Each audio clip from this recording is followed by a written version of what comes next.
شروع کرتی ہوں اللہ کے نام سے جو بے انتہا مہربان نہایت رحم فرمانے والا ہے۔ علم کیا نہیں، نشرح ہم نے کھول دیا، لکا آپ کے لیے، صدرک سینہ آپ کا، ووضعنا اور اتار دیا ہم نے، عنکا آپ سے، وزرک بوجھ آپ کا، الذی وہ جس نے، انقضا توڑ دی تھی، ظہرک کمر آپ کی، ورفعنا اور بلند کیا ہم نے، لکا آپ کے لیے، ذکرک ذکر آپ کا، فإن پس یقیناً، مع ساتھ، العسری تنگی کے، یسرا آسانی ہے، ان یقیناً، مع ساتھ، العسری تنگی کے، یسرا آسانی ہے، فإذا پس جب، فرغتا فارغ ہو جائیں آپ، فانصب تو محنت کیجئے، وإلی ربک اور طرف اپنے رب کے، فرغب پس رغبت کیجئے۔ سورۃ الانشراح جس کا ایک نام سورۃ الشرح بھی ہے اور سورۃ علم نشرح بھی، یہ تین نام عام طور پر آپ کو مختلف مصاحف میں لکھے ہوئے ملیں گے۔ تینوں میں معنی ایک ہی ہے، مکی سورت ہے، پچھلی سورت کا تتمہ ہے یعنی کمپلیشن ہے۔ بعض کے خیال میں یہ دونوں ایک ہی سورت ہے، لیکن حقیقت یہ ہے کہ دونوں الگ الگ سورتیں ہیں، سورۃ الضحیٰ اور سورۃ علم نشرح۔ سورۃ الضحیٰ میں بھی رسول اللہ صلی اللہ علیہ وسلم پر اللہ سبحانہ وتعالیٰ کے انعامات کا ذکر ہے، اور اس سورت میں بھی آپ صلی اللہ علیہ وسلم پر اللہ سبحانہ وتعالیٰ نے جو انعامات کیے، احسانات کیے، ان کا ذکر ہے۔ سورۃ الضحیٰ میں حسی انعامات، ظاہری انعامات، نظر آنے والی چیزیں، ان کا ذکر ہے، اور سورۃ الشرح میں معنوی یا نظر نہ آنے والے لیکن حقیقت میں جو اللہ سبحانہ وتعالیٰ کے انعامات ہیں جن کا ذکر آگے آئے گا آج، ان کا ذکر ہے۔ حقیقت یہ ہے کہ کوئی بھی نعمت کسی کو بھی جب ملتی ہے تو اس پر لازم ہوتا ہے کہ وہ اس کا شکر ادا کرے۔ سورۃ الضحیٰ کے آخر میں آپ صلی اللہ علیہ وسلم کو بتا دیا گیا کہ آپ شکر ادا کرنے کے لیے کیا کیا کریں۔ کیا بتایا گیا؟ فَأَمَّا الْيَتِيمَ فَلَا تَقْهَرْ وَأَمَّا السَّائِلَ فَلَا تَنْهَرْ وَأَمَّا بِنِعْمَةِ رَبِّكَ فَحَدِّثْ، کہ جس طرح آپ پر احسانات ہوئے ہیں کہ اللہ تعالیٰ نے آپ کو یتیمی کی حالت میں بہترین ٹھکانہ عطا کیا اور بہترین آپ کو علم عطا کیا، نبوت عطا کی، تو اسی طرح آپ بھی یتیم کے ساتھ احسان کریں، اور جو سوالی کوئی آئے، علم کا سوالی یا مال کا سوالی، اس کے ساتھ نرمی کا سلوک کریں، اس کو ڈانٹے نہیں۔ یعنی آپ صلی اللہ علیہ وسلم کو دی جانے والی نعمتوں اور احسانات کا شکر ادا کرنے کا طریقہ بتایا جا رہا ہے، جیسی نعمتیں ویسا ہی شکر، اسی کی قسم کا شکر۔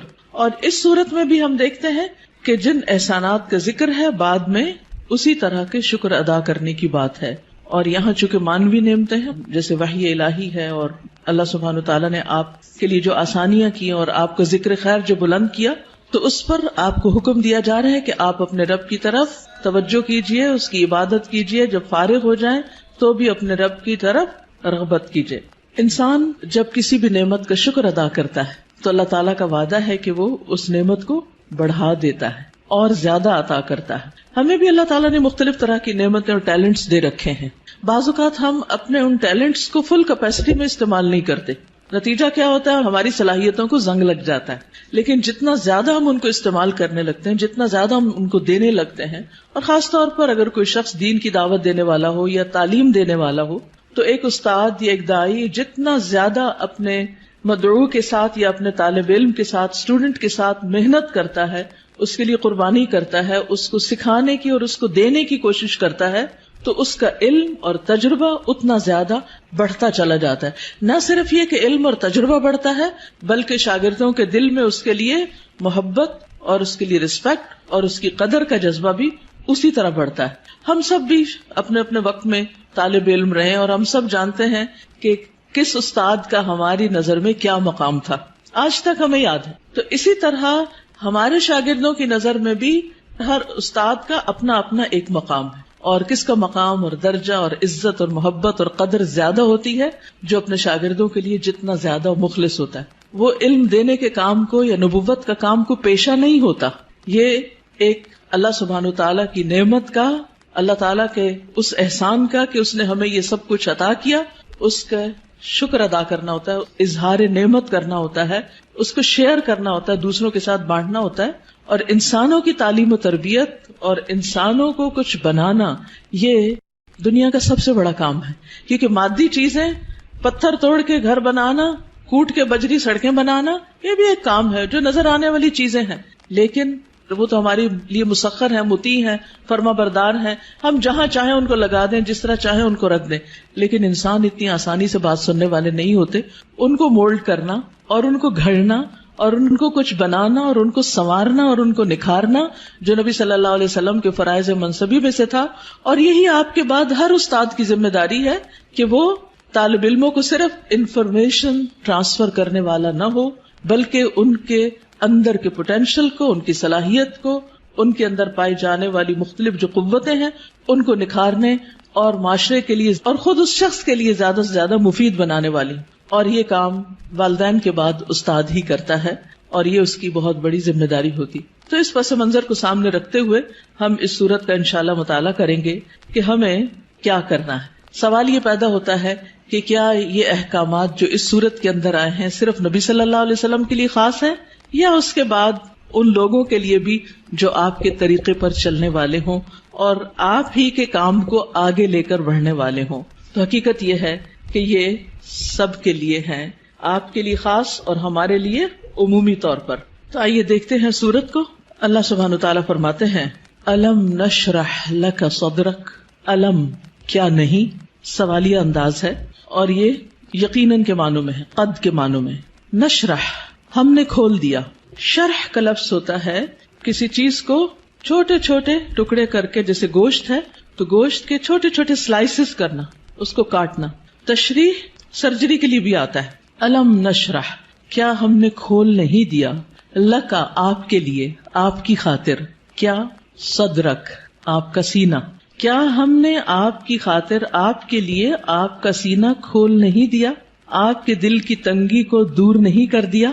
اگر دیکھا جائے تو دنیا میں پائی جانے والی نعمتوں میں سے سب سے بڑی نعمت یہ ہے کہ انسان کو شرح صدر، سینے کی وسعت، دل کی وسعت، دل کا اطمینان نصیب ہو. ڈپریشن کیا ہے؟ دل کا گھٹنا، سینے کا تنگ ہونا، اندر کی تنگی، شح، بخل، انسان کے اندر کی ایسی کیفیات کہ نہ وہ اپنے سے راضی اور خوش اور نہ کسی اور سے. اللہ سبحانہ وتعالیٰ نے ہمارے دل کو ہر چیز سے مختلف بنایا ہے. باقی جتنی بھی چیزیں ہیں ان میں جب ہم کچھ ڈالتے ہیں تو وہ بھر جاتی ہیں، تنگ ہو جاتی ہیں. لیکن دل اگر نرم ہو تو اس میں جتنی بھی علم اور حکمت اور خیر کی چیزیں ڈالی جائیں وہ اتنا ہی زیادہ وسیع ہوتا چلا جاتا ہے، اتنا ہی زیادہ کھلتا چلا جاتا ہے، اتنا ہی اس میں انبساط آتا ہے، اتنی ہی زیادہ اس میں خوشی اور اطمینان آتا ہے. تو یہ ایک بہت بڑی نعمت ہے اور یہ مانوی نعمت ہوتی ہے، ٹینجیبل نہیں ہوتی کہ آپ چھو کے دیکھ سکیں کہ کیا ہے. پچھلی صورت میں ٹینجیبل نعمتیں تھیں لیکن یہاں مانوی نعمتوں کا ذکر ہے. الم نشرح لک صدرک کیا ہم نے آپ کے لیے آپ کا سینہ کھول نہیں دیا. جب سینہ کھلتا ہے تو مشکل سے مشکل، پیچیدہ سے پیچیدہ اور کمپلیکیٹڈ معاملات سمجھ میں آنے لگتے ہیں. انسان چیزوں کی تہ تک پہنچنے لگتا ہے، اس کو گہرائی نصیب ہوتی ہے، اس میں وزڈم آتی ہے، اس میں ڈیپتھ آتی ہے اور انسان دور تک سوچنے لگتا ہے. ابراہیم علیہ السلام کا ویژن آپ دیکھیں کہ انہوں نے نبی صلی اللہ علیہ وسلم کے بھیجے جانے کے لیے دعا کی تھی 2500 سال پہلے. وہ کیسے؟ ان کو یہ ضرورت کیوں محسوس ہو گئی اور انہوں نے اپنی دعا میں یہ دعا کیوں شامل کی کہ اللہ ان کے اندر سے ایک شخص ایسا اٹھانا جو ان کی تعلیم و تربیت کرے. ہم ایسی بات کیوں نہیں سوچتے؟ ہمیں ایسے خواب کیوں نہیں نظر آتے؟ اس لیے کہ ہم صرف اپنی ہی ذات کے گرد گھومتے ہیں. سیلفش، دل چھوٹا ہے، نظر کوتاہ ہے، تنگ ہے، شارٹ سائٹڈ ہے، دور کی چیزوں کو نہیں دیکھ پاتے، صرف قریب کے فائدوں کو دیکھتے ہیں. آج مجھے کیا مل رہا ہے ہم اس کو دیکھتے ہیں، کل میری کوششوں کا صلہ کیا نکلے گا، کیا ملے گا مجھے، اس کی طرف ہماری نگاہ نہیں جاتی. لہٰذا جو لوگ شارٹ ٹرم گولز کے لیے کام کرتے ہیں وہ کوئی بڑا کام کبھی بھی نہیں کر سکتے، اور جو لوگ دور تک سوچتے ہیں اور وہ وہی سوچتے ہیں جن کے اندر وسعت ہوتی، جن کا دل بڑا ہوتا ہے، جن کی نگاہ دور تک دیکھتی ہے. تو الم نشرح لک صدرک کیا ہم نے آپ کے لیے آپ کا سینہ کھول نہیں دیا.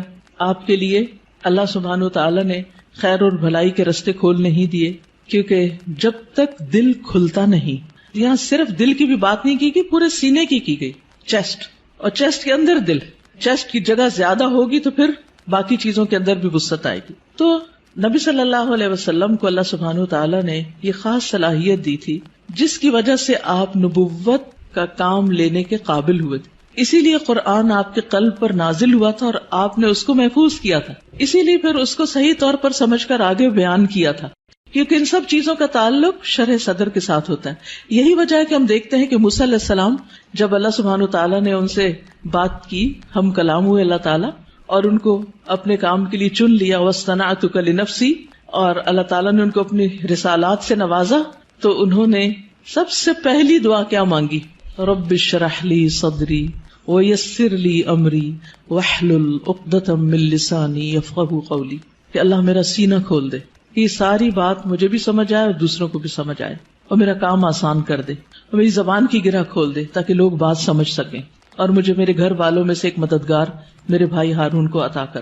تو بہرحال اللہ سبحانہ وتعالی جس کے ساتھ بھلائی کا ارادہ کرتا ہے، من یرد اللہ بہ خیرا یفقہہ فی الدین، اور پھر افمن شرح اللہ صدرہ، کیا بھلا وہ جس کا سینہ اللہ نے کھول دیا، فہو علی نور من ربہ، اور وہ اپنے رب کی طرف سے ایک نور پر ہو. تو جس کا سینہ اللہ تعالیٰ کھول دے، اور خصوصاً جس کو اللہ ہدایت دینا چاہتا ہے، صحیح راستہ دکھانا چاہتا ہے، تو اس کے بارے میں کیا فرمایا؟ من یرد ان یہدیہ یشرح صدرہ للاسلام، جس کو اللہ ہدایت دینا چاہتا ہے اس کا سینہ اسلام کے لیے کھول دیتا ہے، اس کو وسعت عطا کر دیتا ہے، اس کے دل میں پھر اسلام کی محبت پیدا ہو جاتی، وہ اس کے لیے کچھ کرنا چاہتا ہے. اور ساری قربانیاں اس کے بعد ہی ہوتی ہیں جب انسان کا سینہ کھل جاتا ہے. اور پھر آپ دیکھیں کہ سینہ تنگ کب ہوتا ہے، دل تنگ کب ہوتا ہے؟ جب لوگ ہم پہ باتیں کرتے ہیں، جب لوگ ہمیں ہرٹ کرتے ہیں، تو پھر ان کی طرف سے ہمارا دل تنگ ہو جاتا ہے، پھر ہم معاف نہیں کر سکتے، پھر ہم اپنے دل میں حسد اور بغض اور ان چیزوں کو بھر لیتے ہیں، پھر ہم ان لوگوں کے ساتھ خیر اور بھلائی نہیں کر سکتے. لیکن آپ دیکھیے کہ پیغمبروں کو لوگوں نے کون سا لقب ہے جو نہیں دیا، ساحر، کاہن، مجنون، شاعر، نہ جانے کیا کچھ، لیکن کیا انہوں نے ان باتوں کو دل میں رکھا اور لوگوں سے انتقام لیے اور جوابی کارروائیاں کی، یا ان کو معاف کر کے پھر بھی ان کی ہدایت کی دعائیں کرتے رہے؟ جنہوں نے پتھر مارے طائف کے سفر پر، آپ نے ان کے لیے کیا کیا؟ ان کے لیے بھی دعائیں کی. ہر موقع پر، نہ صرف یہ کہ نبی صلی اللہ علیہ وسلم نے، بلکہ باقی پیغمبروں میں. آج بھی جو شخص واقعی سچے دل سے اسلام کی خدمت کرنا چاہتا ہے، یعنی جس کے دل میں اسلام کی خدمت کا جذبہ ہے، اسے لازمی طور پر اپنے دل کی وسعت کے لیے دعا کرنی، اسے اپنے دل کو کھلا کرنا ہوگا، اسے لوگوں کو معاف کرنا ہوگا، اسے لوگوں کی غلطیوں سے درگزر کرنا ہوگا. اس کے علاوہ بعض لوگوں نے اس کا یہ معنی بھی بیان کیا ہے کہ نبی صلی اللہ علیہ وسلم کا شق صدر کیا گیا تھا، آپ کے سینے کو واقعی لٹرلی کھولا گیا تھا 2 مرتبہ، ایک دفعہ بچپن میں اور ایک دفعہ بڑے ہو کر معراج کے موقع پر. اور اس میں کیا ہوا تھا کہ آپ صلی اللہ علیہ وسلم کے پاس جبریل آئے، انہوں نے آپ کا سینہ کھولا، ساتھ ان کے سونے کا پیالہ تھا جس میں زمزم کا پانی تھا، آپ کا دل نکالا گیا اور پھر اسے زمزم کے پانی سے دھویا گیا اور واپس اس میں ایمان اور حکمت بھر کے اندر رکھ دیا گیا. تو لٹرلی بھی آپ کے سینے کو کھول کر آپ کو، یعنی کہ آپ کے دل کو صاف کر دیا گیا، اور اس میں کسی کے لیے کسی طرح کبھی کوئی حسد، بغض اور کوئی بھی چیز باقی نہ رہی. اور آج اسی چیز کی ہم سب کو بھی ضرورت ہے کہ ہمارے دلوں میں کسی کے لیے کوئی نفرت اور کوئی بھی حسد اور بغض نہ ہو، لوگوں کو معاف کرنا جانے اور خوش رہیں، مطمئن رہیں. ایسے ہی دلوں کے اندر ایمان آتا ہے، ایمان بڑھتا ہے، ایمان کی زینت ہوتی ہے، اور پھر ایسے ہی لوگوں کو ہدایت ملتی ہے، حق کی معرفت ملتی ہے.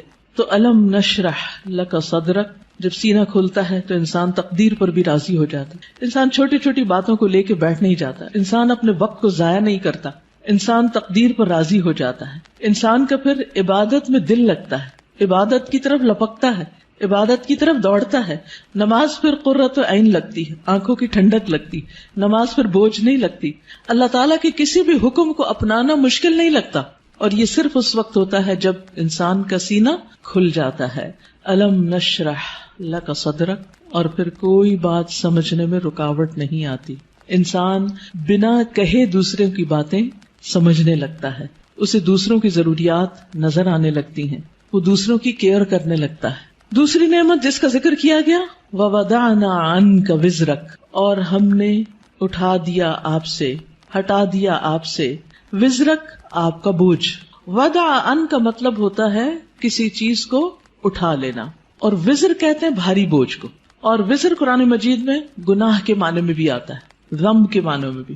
اب یہاں نبی صلی اللہ علیہ وسلم سے ان کے بوجھ ہٹا دیے گئے، اور یہاں پر آپ دیکھیں سورۃ الضحیٰ میں جو انداز تھا وہ کیا تھا کہ الم یجد کا یتیمن، سیکنڈ پرسن، الم یجد کا یتیمن، کیا اس نے آپ کو یتیم نہ پایا، فآوا ووجدک ضالا فہدی ووجدک عائلا فاغنی، لیکن یہاں زیادہ پرسنل انداز ہے، ووضعنا عنک وزرک، ہم نے آپ کا بھاری بوجھ آپ سے ہٹا دیا۔ اس بوجھ سے مراد کیا ہے؟ اس کے کئی معنی لیے گئے۔ نمبر ایک یہ کہ آپ کے دل پر نبوت سے پہلے جو ایک خاص بوجھ تھا، آپ کے ذہن میں کچھ سوالات تھے جن کا آپ جواب چاہتے تھے، آپ زندگی میں کچھ کرنا چاہتے تھے۔ آپ صلی اللہ علیہ وسلم اسی لیے شہر کو چھوڑ کر پہاڑ پر چلے جاتے، ہرا میں چلے جاتے تھے۔ تو جب اللہ سبحانہ وتعالیٰ نے آپ کو قرآن دیا، نبوت دی، تو آپ کے سوالوں کے جواب آپ کو ملنے لگے اور آپ کے بوجھ آپ سے دور ہو گئے۔ اسی طرح یہ معنی بھی کیا جاتا ہے کہ آپ صلی اللہ علیہ وسلم پر جو وحی کے نازل ہونے کے بعد ایک خاص کیفیت طاری ہو گئی تھی، آپ کے اندر ایک خوف کی کیفیت تھی۔ آپ واپس گئے اور آپ اپنی بیوی سے کہنے لگے کہ آپ مجھے کمبل اڑا دیں، چادر اڑا دیں، اور پھر حضرت خدیجہ جو تھی انہوں نے آپ کی کیئر کی، آپ کا خیال رکھا، آپ کو اللہ تعالیٰ نے بہترین مددگار دیے۔ آپ کے پیغام پر سب سے پہلے حضرت خدیجہ ہی ایمان لے آئیں، پھر اسی طرح حضرت ابو بکر جو آپ کے دلی دوست تھے وہ آپ پر ایمان لے آئے۔ تو یہ جو وحی کی کیفیت تھی اور یہ جو فرشتے کو دیکھ کر آپ پر ایک خوف اور ایک بوجھ پڑ گیا اور آپ پر ایک پریشانی آ گئی، اور پھر کچھ عرصے کے لیے جیسے وحی کا سلسلہ منقطع بھی ہوا، اس میں بھی آپ پر پریشانی آئی، تو اللہ سبحانہ تعالیٰ نے وہ سارے بوجھ آپ سے ہٹا دیے، وہ پریشانیاں آپ کی دور کر دی۔ اسی طرح یہ معنی بھی کیا جاتا ہے کہ نبوت سے پہلے کے 40 سال جو آپ کے اللہ تعالیٰ کی عبادت میں نہیں گزرے تھے، جس کا آپ کو ملال تھا، تو وہ کیفیت بھی آپ سے دور کر دی گئی۔ پھر اسی طرح یہ معنی بھی کیا گیا ہے کہ خلاف اولا جو کام آپ سے ہوئے، خلاف اولا کا مطلب یہ ہوتا ہے کہ پیغمبر کا درجہ اور مقام بہت بڑا ہوتا ہے۔ جیسے ایک مقولہ ہے نا کہ حسنات الابرار سیئات المقربین، جو نیک لوگوں کی نیکیاں ہوتی ہیں وہ مقربین کے غلطیاں شمار ہوتی ہیں، یعنی جو اللہ کے خاص اور مقرب بندے ہوتے ہیں ان کے لیے سٹینڈرڈ بہت ہائی ہے کہ ان کا اخلاق بھی عظیم ترین ہو اور ان سے چھوٹا سا بھی کوئی قصور، کوتاہی، کمی بیشی نہ ہو۔ لیکن نبی صلی اللہ علیہ وسلم انسان بھی تھے، جیسے عبس وتولی میں آیا کہ ایک شخص آپ کے پاس آیا کچھ پوچھنے کے لیے، آپ نے تھوڑی سی اس سے بے رخی برتی، تو یہ بے رخی کیا تھی؟ یہ ایک اللہ سبحانہ تعالیٰ کی نگاہ میں ایک قصور تھا آپ کا، تو وزر کا معنی قصور بھی کیا گیا ہے۔ تو اللہ تعالیٰ نے وہ بھی آپ کا اگلے پچھلے سب قصور معاف کر دیے اور آپ کے بوجھ آپ سے ہٹا دیے۔ وَوَضَعْنَا عَنْكَ وِزْرَكَ الَّذِي أَنْقَضَ ظَهْرَكَ، وہ جس نے آپ کی کمر توڑ دی، یعنی آپ کو جس کا بہت زیادہ بوجھ محسوس ہوتا تھا۔ نقیض ہوتا ہے کسی چیز کو اس طرح توڑنا کہ اس میں سے کڑکڑانے کی آواز ہو، یعنی کڑکڑاہٹ، جیسے چارپائی کے اوپر اگر زیادہ لوگ بیٹھ جائیں تو کیا ہوتا ہے، یا کبھی کرسی کے اوپر کوئی بھاری شخص بیٹھ جائے تو اس کے اندر سے جو آواز نکلتی ہے نا، تو وہ کیا کہلاتی ہے؟ نقیض کہلاتی ہے۔ تو انقض ظہرک یعنی جس نے آپ کی پیٹھ کو بوجھل کر دیا تھا، آپ کے اوپر ایسی ذمہ داری آ پڑی تھی کہ آپ اس کی وجہ سے بہت دبے ہوئے یا آپ بہت اس کی وجہ سے بوجھل محسوس کر رہے تھے، تو اللہ سبحانہ تعالیٰ نے وہ بھی آپ سے دور کر دیا۔ ورفعنا لک ذکرک، اور آپ کا ذکر خیر بلند کر دیا، یعنی آپ کو شہرت عطا کی، آپ کو بلندی عطا کی، نہ صرف یہ کہ آپ کو بلکہ آپ کے ذکر کو، یعنی آپ کے نام کو، آپ کے مقام کو، آپ کے درجے کو بہت بلندی ملی۔ اور اس کے لیے ایک حدیث میں آتا ہے کہ نبی صلی اللہ علیہ وسلم نے فرمایا کہ جبریل علیہ السلام میرے پاس آئے اور کہا کہ آپ کا رب کریم پوچھتا ہے کہ آپ کیا جانتے ہیں کہ میں نے آپ کے ذکر کو کس طرح بلند کیا ہے؟ رفعنا لک ذکرک کیسے ہوا؟ میں نے جواب دیا کہ اس حقیقت کو اللہ تعالیٰ ہی بہتر جانتے ہیں۔ تو اللہ تعالیٰ نے فرمایا کہ آپ کے ذکر کی بلندی کی کیفیت یہ ہے کہ جہاں میرا ذکر کیا جائے گا وہاں آپ کا بھی ذکر کیا جائے گا، یعنی نبی صلی اللہ علیہ وسلم کا ذکر بھی۔ اور اسی لیے ہم دیکھتے ہیں کہ جب ایک شخص مسلمان ہوتا ہے تو کیا پڑھتا ہے؟ لا الہ الا اللہ اور محمد الرسول اللہ، یعنی اسلام میں انٹر ہونے کے لیے جو کلمہ پڑھا جاتا ہے. اسی طرح اشہد ان لا الہ الا اللہ و اشہد ان محمدا عبدہ و رسولہ. پھر اسی طرح آپ دیکھیے کہ 5 وقت جو نماز ہوتی ہے آذان، اس میں اشہد ان لا الہ الا اللہ و اشہد ان محمد الرسول اللہ. پھر نماز میں تحیات اور پھر اس کے بعد درود شریف، اس میں بھی نبی صلی اللہ علیہ وسلم کا ذکر ہوتا ہے. پھر اسی طرح جب بھی جہاں بھی جو بھی آپ کا نام لے ساتھ آپ کے اوپر درود و سلام بھیجے، پڑھنے والا بھی اور سننے والا بھی.